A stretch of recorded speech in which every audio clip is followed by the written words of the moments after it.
생활에 여유가 생기고 나서야 비로소 찾게 되는 배가 있다. 배를 단순히 이동이나 운송의 수단으로만 보는 것이 아니라 레저와 엔터테인먼트를 즐기는 장소와 공간으로 보는 배, 바로 크루즈선이다.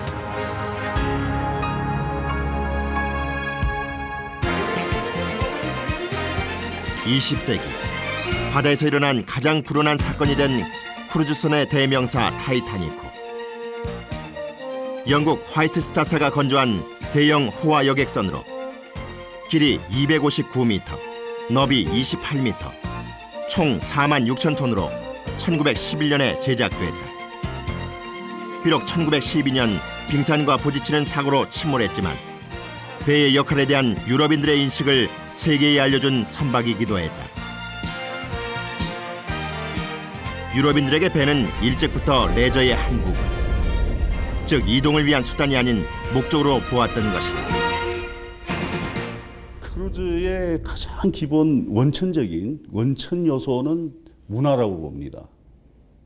문화가 다른 우리나라가 그런 크루즈를 만들려면은 우선은 그 문화에 대한 이해부터 해야 되지 않느냐는 생각을 합니다. 결국 이 크루즈가 80년대 말 이후부터 본격적으로 근대 크루즈들이 만들어지고 또 크루즈 문화가 생겨났는데 그 문화 속에는 여유와 또 삶의 여유와 또 삶의 어떤 그 향상된 질 이런 것들이 녹아 있었습니다. 우리나라는 그동안 경제 발전을 이루느라고 열심히 뛰어왔지만 그런 삶의 여유를 찾을 수가 없었죠. 지금부터라도 이제 삶의 여유를 찾기 시작한다면은 그러한 문화를 이해하게 될 것이고 그 문화를 이해한다면 그 문화를 통해서 그러한 기술들을 우리가 자연스럽게 접할 수 있는 계기가 된다고 봅니다. 세계 크루즈선 협회는 전 세계 크루즈 이용자가 1,350만 명에 이를 것으로 전망하고 있다.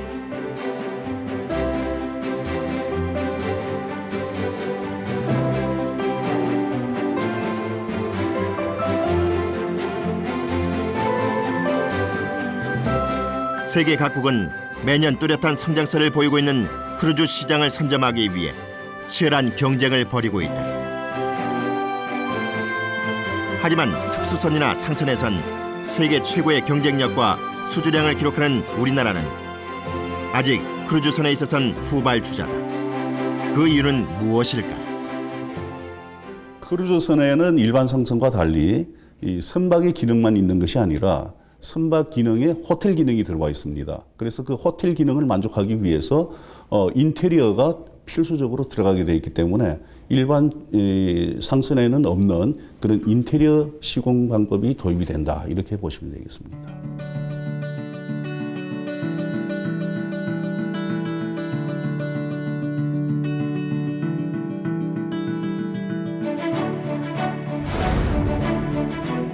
크루즈선은 바다 위에서 가장 편하고 여유롭게 지상의 모든 것을 즐길 수 있도록 설계됐다.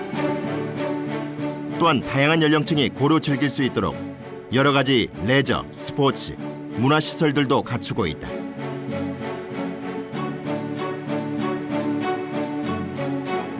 그렇다면 크루즈선은 어떻게 만들어질까?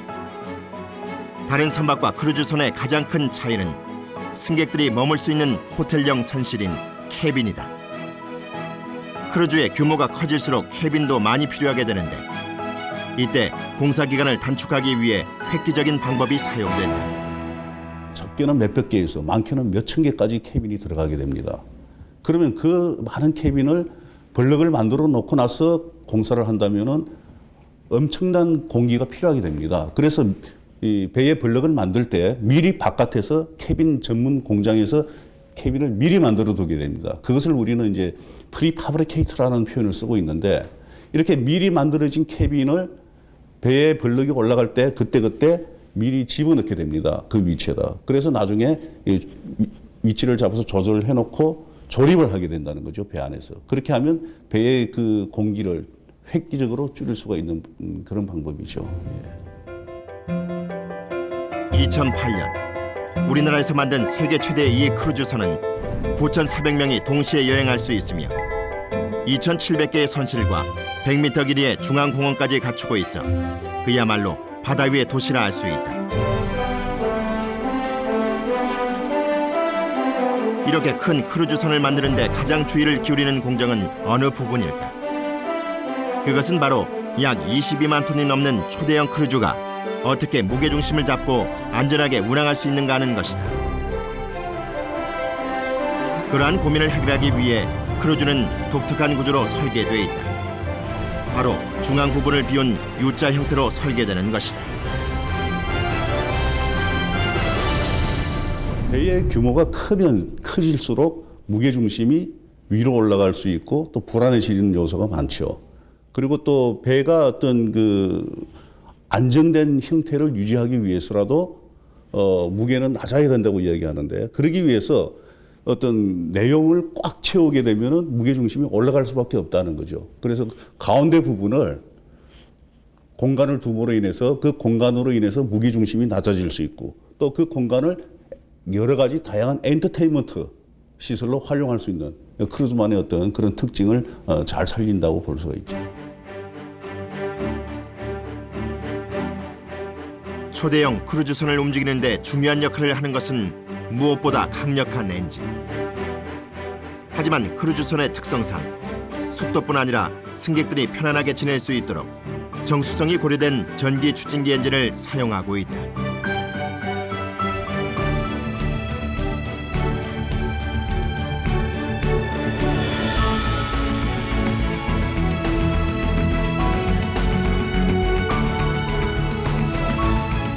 크루즈 관련 산업은 세계적인 인구 고령화와 고소득층 증가, 그리고 크루즈 대형화, 대중화 추세에 따라 발전 가능성이 큰 시장으로 평가받고 있다. 그렇다면 우리나라의 조선 업체들은 이러한 시장 변화에 어느 정도 준비되어 있는 것일까?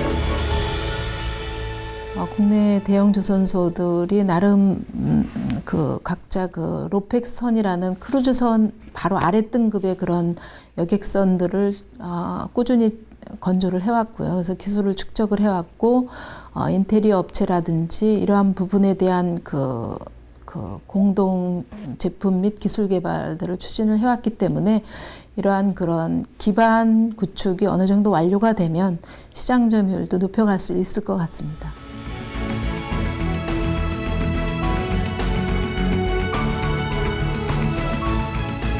크루즈선은 조선과 건축 기술이 한데 어우러져 만들어내는 신개념 고부가가치 선박이다.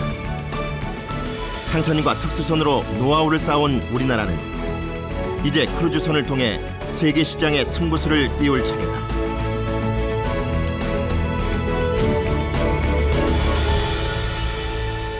고부가가치선이 되려면 국산화율을 높여야 되죠.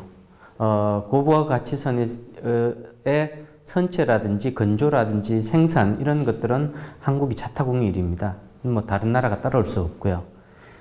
하지만 그것이 진정한 고부가가치선이 되기 위해서는 한국의 자체적인 기술 개발이 필요한 부분들이 핵심 기술들이 많이 있습니다. 그러한 부분들이 같이 가서 기술적인 성숙도가 충분히 되어야만이 저희들이 진정한 의미의 고부가가치선으로 한국 산업의 먹거리가 될 수 있는 거죠.